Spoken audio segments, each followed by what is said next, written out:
Nothing wrong with having emotional reactions to things in your life. That's pretty much part of life.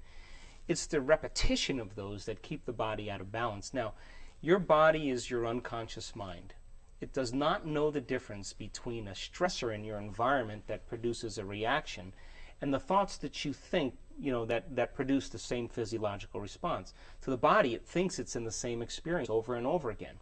And so if you keep mobilizing all of this energy for some threat that's real or imagined, there's no energy then for internal repair. There's no energy for growth and repair.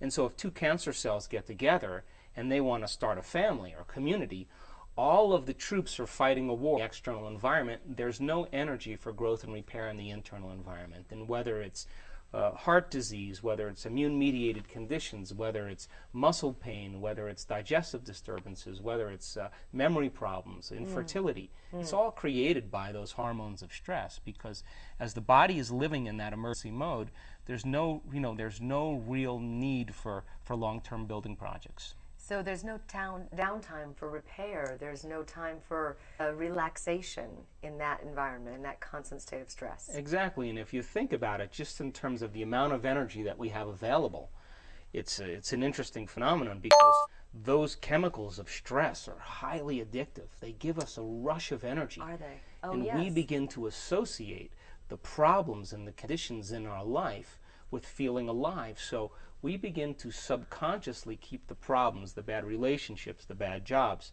in our external world to reaffirm our emotional addiction, so we can remember who we are as a somebody. So we get addicted to the adrenaline rush from the stress, so we stay in the bad relationship, or we stay in the bad job, or we stay in the stressed environment. I got that. At least it's predictable. Yeah, it keeps us in our comfort zone. Exactly. There's a clip that we have that shows the physiological response that stress has in the body, and this is ultimately what leads to 90% of disease. Actually 95. I've heard it in different ways, yeah, from 90 to 95% of disease. Let's take a look at that. So here's an example where you see a lion. You're going to turn on the fight or flight nervous system, but you could see your mother-in-law and you could have the same reaction. Or you could begin to auto-suggest and think about the problems in your life. And in all three cases, you're turning on that sympathetic nervous system. And as you turn on this primitive nervous system, you have to mobilize energy to prepare you for some threat so that your body can adapt to those conditions. So the signal travels down to the adrenal glands through the spinal cord. The adrenal glands squirt out a bunch of adrenaline and adrenal hormones. You get this rush of energy. You become super aware for a few moments, your pupils dilate, your salivary juices begin to shut down. As a result, your heart rate and your respiratory rate begin to increase, because you're either going to fight or you're going to run, and blood is sent to your extremities, and that's called the fight or flight response. Now, the difficulty with this is that in the long term, there's no energy for you to do anything else. So this really makes it clear about how patterns that we get stuck into are difficult to break. The very first thing that I started with, why is change so difficult?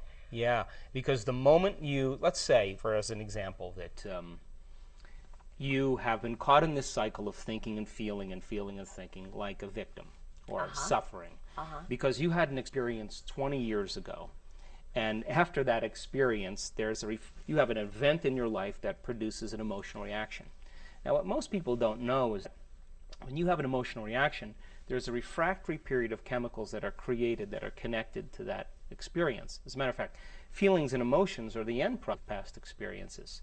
So if people don't know how to control their emotional reactions, and they allow that refractory period to run for hours or days, that's called a mood.